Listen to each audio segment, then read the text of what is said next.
দ্বিতীয় বিয়ের জন্য অনুমতি এবং তালাক না দেওয়ায় স্ত্রীকে নৃশংসভাবে হত্যা করেছে পাষণ্ড স্বামী। রবিবার ভোররাতে পটুয়াখালীর আউলিয়াপুর ইউনিয়নের ঝালুকাঠি গ্রামে এমন ঘটনা ঘটে।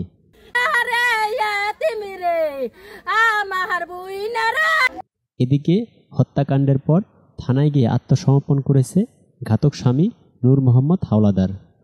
খবর পেয়ে ঘটনাস্থল পরিদর্শন ও লাশ উদ্ধার করে ময়নাতদন্তের জন্য মর্গে প্রেরণ করেছে পুলিশ।